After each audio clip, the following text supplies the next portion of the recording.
How do we turn them from a typical patient that just comes in to the raving fan, somebody that's going to refer their friends and family members, write the online reviews, and really do the work that marketing is intended to, which is basically to help as many people as possible and serve them. And chances are, if the person came into your office and they were a raving fan, you want to work with a lot more people who are a lot more like that. Hello, everybody, and welcome to another episode of the Raving Patients Podcast. As you know, I'm your host, Dr. Len Tao, and I want to thank both the sponsors, both Dental Intelligence and the Doc Sites, for their support, allowing me to come to your inbox every single Friday morning at 5 a.m. Eastern Time with a new episode. So I want to welcome to the Raving Patients Podcast, Deneen Dismore. Deneen, thank you so much for joining me today. Oh, thank you so much for having me. Excited to be here. Deneen is a dynamic fractional CMO and new patient acquisition specialist with a rich background in dental marketing. Known for her innovative strategies in patient acquisition and retention, Deneen has established herself as a leading voice in dental practice marketing. Combining her expertise with a deep commitment to women's empowerment and mentoring, she guides dental professionals to redefine success and seize control of their careers. Her philosophy centers on mindset mastery and actionable strategies, inspiring her clients and audiences to achieve their full potential in the fast-paced world of dentistry. Deneen, you are somewhat newer in the dental industry from a consulting, coaching perspective, speaking perspective. So for those that don't know who you are, can you expand on your bio a little bit? Tell people how you got involved in the industry and where your focus is now. Absolutely. So being involved in dentistry was the biggest accident and the biggest blessing at the same time. When I entered into the marketing space, I always thought I was going to work at an advertising agency. I'm New York based, had this career that was meant to blossom somewhere in Manhattan, and it just didn't happen that way. I graduated college in a time where jobs were scarce, and I dabbled in many different industries, and ultimately what happened was I was in hair. It was all creative, but I really wasn't using my brain. My inner nerd was crying all the time. So I found myself in dentistry, and on somewhat of a whim. I worked at the practice level for a few years as the marketing director, split my time between two different practices. Ran away from the industry at one point because I didn't know what burnout was, got into health and wellness, and then I realized that dentistry wasn't really the issue. It was how I was functioning in dentistry. So I came back as a consultant, somebody who speaks, somebody who mentors, and my career has basically developed from that time where a 20-something found herself in dentistry by accident and never got away. Well, that's great. I mean, that's a great little story to tell, and we all found our place. And I know you've got a good following and you've got a good future in the industry. So let's discuss specific marketing strategies that are effective in the dental industry and how they differ from generic marketing approaches. Okay, so let's kind of break this down. The generic marketing approach, people feel like they have to have maybe a couple pillars. Yes, I do something on social media. Yes, I do something with my website. Yes, maybe I spend some advertising dollars over here, but I really find that storytelling and really branding yourself as somebody who serves a specific niche is really where you have to start your strategy and expand from there. There are many marketing agencies out there across multiple industries that will kind of put you in a box. And whether you're in the DSO space or you're at an independent practice level, when it comes to a solid marketing approach, we really want to decide who is it that we're speaking to and how do we stand out and how do we, as Dr. Len Tao, as you know, how do we turn them from a typical patient that just, comes in, perhaps they've seen some reviews, into the raving fan, somebody that's going to refer their friends and family members, write the online reviews, and really do the work that marketing is intended to, which is basically to help as many people as possible and serve them. And chances are, if the person came into your office and they were a raving fan, you want to work with a lot more people who are a lot more like that. So generic marketing, no, if you're talking to everyone, in my opinion, you're not really talking to anybody. Really leaning into your niche and storytelling and identifying with your client or your patient so that they turn into that raving fan is something that I preach to every practice or industry partner that I come across. Well, I think a practice, what they have to do is they have to decide how they want to brand themselves. They have to decide what procedures they want to do. They have to decide if they want to be a true general dentist. And let's use that term, in a wide range here, because as a general dentist, you can do any procedure you want versus someone who specializes in, in doing more Invisalign, or they have an Invisalign practice, they have an implant practice, they have a full arch practice. I think that's a big differentiation to determine how you really market your practice. Because in my opinion, just doing general dentistry, it's hard to market general dentistry. But if you do implants and aligners, those are two very big procedures that you can target people to promote. So I think that's a big determination. You need to know what direction you want to bring your practice in. And you have to kind of develop your why. And, for me, when I first bought my practice in 2007, I was your typical general dentist. I mean, I did all procedures. I mean, I did everything. I didn't like taking teeth out, so I didn't do that much oral surgery. And I didn't do much perio surgery. Other than that, I did a lot of stuff. And then as time went on, I realized that I really liked some certain things and I didn't like other things. And I stopped doing it. I didn't like endo. I stopped doing it. I really found a passion for doing aligners. So I did aligners. I liked restoring implants. I didn't place implants. So those were the three things that I spent a lot of my time on was those procedures that I enjoyed. And thus I was able to market my practice in that way to bring those patients that wanted those procedures. Absolutely. And you know what you said, you found what you liked. There is a time where you have to, especially as a newer associate, perhaps you don't really have a niche yet, and that's okay. But chances are over time, you really form an identity and really decide, okay, what is it that I actually want to lean into? And for many dentists, especially for those who don't necessarily have a business background, it seems counterintuitive. You want to help everybody, so you target or label yourself as a general dentist. But I find that when your reputation is kind of all over the place, you don't really have a specific audience that you actually want to help and serve. Are you really helping somebody by doing maybe a little bit of endo over here and a little bit of implants over there? And, aligners, like you could be really all over the place, and which means that you're really not becoming a master of the things that you not only like to do, but are passionate and refining your skill set around. So you said it beautifully. Agree 100% with you. So, switching gears a little bit, obviously my focus is always the patient experience. Okay. That's what my focus has been for years, is giving the patient a great experience that they want to talk about you online. And then that will allow you to market or even get patients from there speaking about you. That's everything I talk about. That's my why. So there's something that's referred to as patient-centric marketing. So can you discuss the difference between, or how you focus on this customer experience and satisfaction in marketing efforts to retain and attract more new patients? Absolutely. Well, a lot of the times, some people call it a client persona, but they call it an avatar. They call it something where they really niche down and say, okay, who am I speaking to? Who's my intended audience? A lot of the times when I work with practices, I like them to put a name on the person that they're saying. So then we can say, okay, well, what would Brad want? What would Brad want to do? What would Brad enjoy? And so when you're thinking about this one person who you've given a name, and you really focus on what Brad's desires are and how you can really cater and tailor an experience to that Brad, or to whoever it is that you decide, I'm going with Brad, but you get the vibe, you get what I'm saying. When you are able to really focus in on, okay, what are Brad's needs and how do I show up for him? How do I give him the experience that's actually newsworthy so that Brad continues to come back and tell all his friends about it? That to me is the patient-centric approach, as opposed to, okay, well, we really want to serve men, or, the executive that wants to come in for their dentistry either at the beginning of their day before they get into their job and after their job. But what does that really mean? The more that you take a deeper dive into really understanding who it is that you're actually serving and who it is that needs these specific services that you're actually passionate about, and bridging the gap there, and then telling your story about how you've come to be somebody who specializes, or somebody who's passionate, somebody who really serves this particular population and this particular person like Brad really well. That's where the storytelling comes into play. That's where the experience comes into play that really makes you stand out as a practice, which is really essential these days, especially now that patients are a little bit more well-versed. They don't really care about your accolades as much as they care about your reviews, what people are saying about you, what the experience is when they're in the waiting room all the way back to the op. And so really finding ways to identify and stand out in ways that are compelling is so essential, especially these days. It's 2024 now. I mean, we're dealing with artificial intelligence at this point. Can you give any specific examples, maybe some of your clients, what they did to, and again, there's so many different things, but what they did to stand out from a patient experience?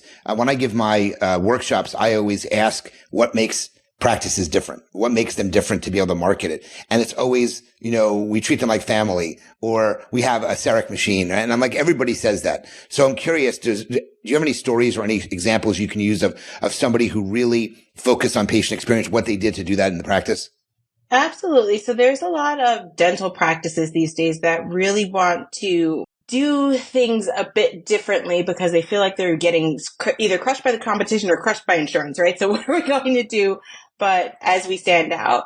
So I came in, for instance, with a client of mine with the Ritz-Carlton approach. It's my pleasure to do things, but also really teaching the team to take notes and to be genuine in their connections with patients from the second that they step into the door.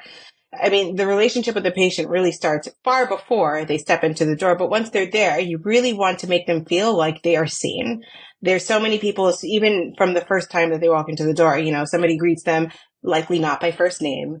They shove a bunch of paperwork, assuming that they haven't filled out their forms in advance online. And then they're like, okay, we'll wait over here and somebody will come get you. And then they're just kind of shuffled in a very typical way, but it's not really intentional. There's not really any kind of processes there to make the person feel like not only are they there, but they're important and you appreciate that they're there and you really want them to feel welcome and you really want them to come back. So everything from refining the language and greeting them, picking up on certain cues and taking notes so that you can reference it as you continue to build the rapport and relationship that you have with the person, making sure that you greet them anything as simple as like a little menu. I've seen that happen. I've referred for people to do that where they offer them some kind of services to create more of a relaxed environment, a relaxed feel. And also even as of lately, I have the waiting room exercise. It's one of the worksheets that I give out to any client that I'm working with, where we focus on, okay, what do we see? What are the scents? There's a great company out there that focuses specifically on scent, so it doesn't smell like a stereotypical dental office. Just those small touches. I call it the Ritz-Carlton experience. There's many other practices that demonstrate this beautifully. The Disney World experience is another popular example that I see people reference. But those are the things that I really encourage people to do in order to really differentiate themselves and the experience that they're trying to provide so that it's more of a tailored experience for the patient as soon as they walk into the door, where it's just like, oh, I'm welcome here. They have a gift waiting for me here. They know me by name. They're not throwing a bunch of paperwork at me. They're introducing people to me as I walk through the office. They are actually catering to me in a way that makes me feel safe and makes me feel trusted and makes me feel like I can actually strike up a conversation and do business or just have a great experience with the people that I'm here to see for my dental work. It really does make a difference. Yeah. One of the things I talk about when it comes to reviews is the negative reviews and how to avoid them. And one of the big, kind of similarities between a lot of the negative reviews that are out there, there's very few clinical bad reviews. It's mostly about the patient experience, making them not feel welcome. And I always talk about it, the way you kind of avoid the negative review and you make the patient want to write a review about you is you go the extra mile, you underpromise and overdeliver, and you exceed the patient expectations. And in these cases where people write the reviews, they're not, and they're dropping the ball. And you talked about the scent of an office, and the company I assume you're talking about is NatSense. Absolutely, yeah, 100%. Yeah. So, and I'm very familiar with Suji and her partner, and they do a great job. And they're going to be on a future episode of the Raving Patients podcast, just so you know, because nice. I think they offer a really great service. So, next question I have for you. We wanted to talk about mindset for dental success. So can we talk about how a growth-oriented mindset can positively impact both personal development and in professional successes in dentistry? Absolutely. So we can talk about it. Let's just switch gears here because I've been speaking to a lot of dental professionals lately that feel somewhat stuck in their careers. Maybe they want to go from hygienist to lead hygienist. Maybe they're a woman who doesn't feel like they have a seat in the leadership table in general if they're working as an industry partner. And ultimately, I find that the mindset, the things that we tell ourselves, that inner monologue that we have really controls our actions. It really controls how we move forward as we try to make waves or try to elevate ourselves and control our career compensation or client experience. So when it comes to mindset in particular, whether it's a raise that somebody wants to get or a promotion that somebody wants to get, or really just taking their practice and going next level with it, I find that confidence is key. the things that I ultimately recommend as far as mindset mastery goes is to just become aware of the things that we tell ourselves. I don't have a specific stat, but there's an overwhelming amount of negative things that we tell ourselves throughout the end of the day. And even with me in my career, there's many times where I was scared, many times where I didn't feel like I was welcome at the table, many times where I felt like, okay, I'm bumping up my head against all this competition. But as soon as I let that go and I was like, it's not about the competition, it's about me. It's about how I carry myself. I am the best person for the job. I am creating the best experience for my team. I am creating the best organization that I'm leading. I am paving my way in this dentistry, and here are my values that I have to offer. These are the things that I'm going to contribute to those who I'm either working with or to my clients that I'm engaging with in order to make sure that I stand out and that I show up of high service and high value and of integrity in order to get myself from where I am right now to where I want to be. If we're telling ourselves things like, oh, it's about the competition, my life is hard, things aren't working out for me, my patients suck, my team sucks, stop there. What are we telling ourselves? How can we think from an abundance mindset? How do we get curious? How do we ask more questions? How do we listen? Assuming that the person either is interested in me instead of me trying to be interesting. That's another thing. Be interested, not interesting, that I preach.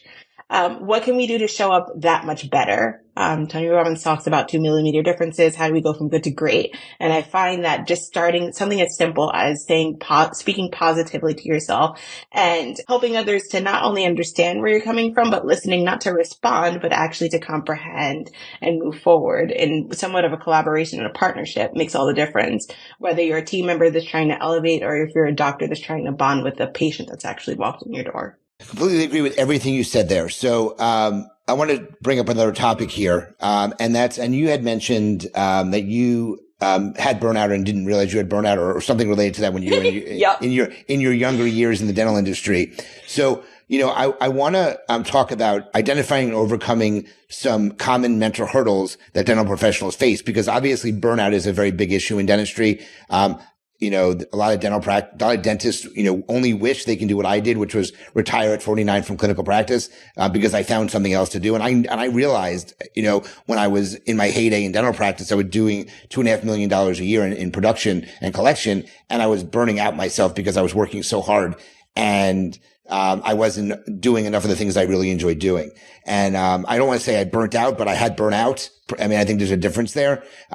So I want to know what your thoughts are on these mental hurdles that dental professionals face, because there are a lot of them. Well, dentistry in general, we are a high achieving group, period, hard stop.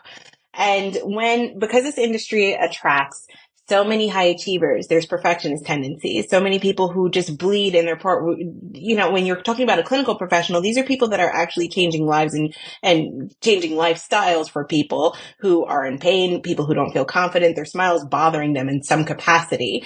And because we are people who are of servant mindset, of people who really just do anything and everything that they can to support the people around them, yeah, that can lead to burnout, because if you're pouring from an empty cup and you keep on pouring, you keep on trying to pour into others but yourself, it can lead to that exhaustion, that overwhelm, just, putting yourself in a position where even with the best of intention, you're going to crash and burn and fail.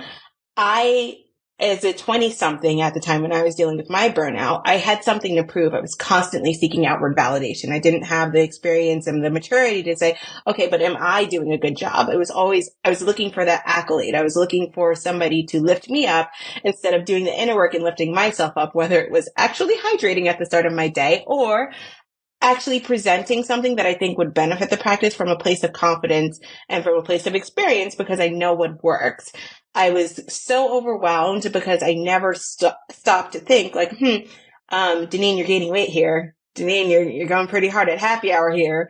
Especially in Manhattan, you throw a rock, you could find a happy hour. You could find a restaurant to kind of like eat your feelings at. And so I found myself, overweight, probably drinking a little too much, not to the point where it was a problem, but to the point where it was certainly something to be noticed, something to take into account as I walked around as this shell of a human being.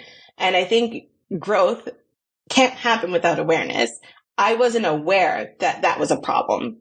I wasn't aware. I thought, oh, I'm in my 20s. You're supposed to work hard. You're supposed to slave. And then, eventually over time, you get rich, and money's the thing that gets you the happiness, or the job title is the thing that gets you the happiness. That's not really the case. I didn't know that. And many people don't know that. And they find, especially those people in corporate, they find themselves climbing up a ladder, and then they get to the top only to realize that it's leaning on the wrong building. They didn't even they don't feel what they thought they would feel once they achieved this moment of success that they've painted up in their head. They never stop to think like, what do I really like to do? How do I unwind? What are my hobbies? What's my family think about me? Do I even like myself? Like, do I genuinely like myself? Do I even have a relationship with myself?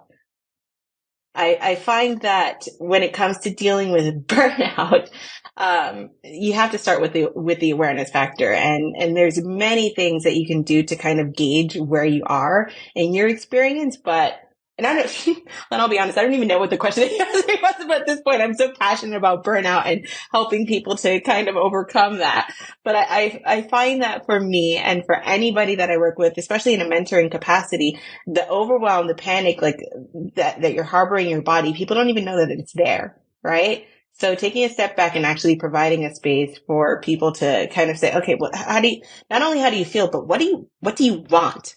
I tend to ask people that I'm around, that I work with and I care about, whether it's formally or just in passing, like, what do you want? Are you happy? And what do you want? Those are the probably most difficult questions for people to answer. And I find that sometimes it leads to tears because you don't even realize how overwhelmed and burnt out you actually are. And there's a different way of doing things. Interesting. I know you said you forgot what the question was, but I think you answered that really well, and you went on your own little tangent there, which I think was good. I mean, you're passionate about something and you just spoke about it. So, I give you a lot of credit for that. We have limited time, but I want to, bring up one more topic that you wanted to discuss the importance of mentorship and coaching in the dental industry, how it can guide career paths, enhance skills, and offer new perspectives. So just so you know, I have always been someone who's been coached. When I bought my practice, I had a coach that really taught me how to listen better, amongst other things. I then had a coach who helped me how to put systems in place in the practice. Every single time I've had a business coach that gave me business advice. So I love using coaches. And obviously I serve as one as well for people that want to use what I talk about. But can you discuss the importance of mentorship and coaching in the dental industry? Absolutely. I mean, I've been coached for quite a while, but there's many versions of coaches out there. You can have a therapist, you can have a life coach, you can have a business coach. There's so many ways to grow and to be better than you were before. I find that a lot of people, women in particular, don't even think that coaching's on the table for them. That's only for executives. That's only for CEOs. It's only for people with a ton of money. That's only for people who want a career in a specific way, like maybe speaking or something like that. But I find that those who are successful, the most successful, are constantly putting themselves in the position to grow even when it's uncomfortable. A coach does that. A mentor does that. They're not necessarily putting you in a position to make you comfortable, but they are about your growth. And growth does not come from a place of comfort oftentimes. Growth comes on the other side of where you are right now versus where you want to be. And what are the things that we're going to do in the meantime to stretch? And action without consistency and excellence over time doesn't really get to nowhere. People confuse being busy with being productive. No. You're just busy, which could lead to burnout, like we discussed. So I find that for anybody that's either unhappy in their career or doesn't necessarily have a game plan in motion, like they have all these desires, but they don't really know how to get there, or perhaps they just really need to start with their confidence, just having somebody that not only applauds them as they go, but helps them to refocus their mind and to make sure that their roadmap, that they're on a clear trajectory with strategy behind it. I find that it's an industry and a profession that's not for everybody. Not everybody is supposed to be a coach, but there's so many people that would benefit for them. And you just have to really decide what it is that you want out of life and out of your career.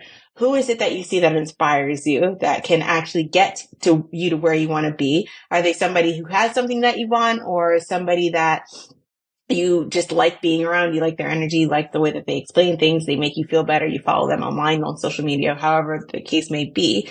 And then what are the ways that we can work together? Is this a person that's going to meet with me maybe once a month and then just stick me in like some digital course and like that's it? Or is it somebody that I can meet with regularly? I like their cadence, I like the way that they speak, I like the way that they explain things, and how do we go from there? And I'm not sure who you're working with. I'm a coach. There's so many coaches out there. I'm sure you actually coach. Dentistry does that, where, you kind of place people under your wing and you guide them and you show up for them. But I highly, highly, highly recommend coaching in the very least, just so that you are very clear on what it is that you want and have somebody that can help you with the accountability portion. I appreciate you sharing your expertise with the audience. I know we covered a lot of different topics in a short period of time. Is there anything else that we didn't cover that you would like to cover before we switch to a fun part for me, which is our lightning round Q&A? Absolutely. If there is one thing that I can add, and it's not necessarily marketing or mindset related, but it's just who we are as people in the industry. Again, this is an industry of high achievers, but there is plenty of space to grow, especially when it comes to people who are missing at the table. I find that people of color are often missing a seat at the table. I mean, it's Black History Month is here. There's been so many movements, BLM over time, women in dentistry. It's also an underserved audience. There's not a lot of women that are sitting at tables that matter because they don't see themselves. Viola Davis said something on her Instagram account, and it was, there's nothing, I'm going to butcher this, but it's okay. You guys hang with me. There's nothing more powerful than seeing the physical manifestation of the person you wish to be in the world. When I was coming up as a marketing director, even out in the melting hot pot of Manhattan, being a Black leader in healthcare is not something that I saw so many people doing. And so because I didn't see that, I knew that I had a role and a responsibility and a calling within me that said, okay, if there's no seat at the table, I have to be that seat at the table because there's people coming up behind me.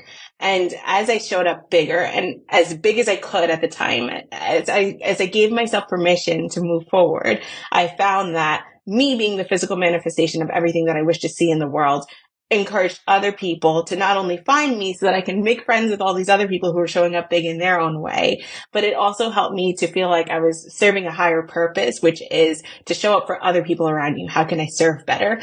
So if there's anything that I want to encourage everybody to do, it's to be bigger and to show up bigger. You might be the physical manifestation of something or somebody that somebody's looking for in the world. And if you can't shine your light, if you're not shining your light as big and as bright as possible, it's really selfish and people out there need you. So don't be ever be afraid to show up big. You don't have to have it perfect. You just have to have a desire and move forward with passion and consistency over time. Great way to end the content portion of the podcast. So real well done. So we're going to switch to a lightning round Q&A here. As I told you at the beginning, answer these very quickly. I want to get through 8 to 10 of them. They're all business related questions, nothing inappropriate. So number 1, what distracts you the most every single day? My phone. Every day. If you had a magic stick, what are 3 things you would change in the world right now? Air quality. I've got allergies. 3 things I would change in the world. Oh my gosh. Air quality. I would change access to capital, and I would change how women are perceived. I think that women, our time is now, and I would wave my wand and fix that. Okay. Has anyone in your network been important in your journey? There's been too many people that have been important in my journey, but I have my dental bestie, Sarah Rubrick. She's been incredibly instrumental in my journey and also how I show up online. How did you build a successful customer base or client base in this case?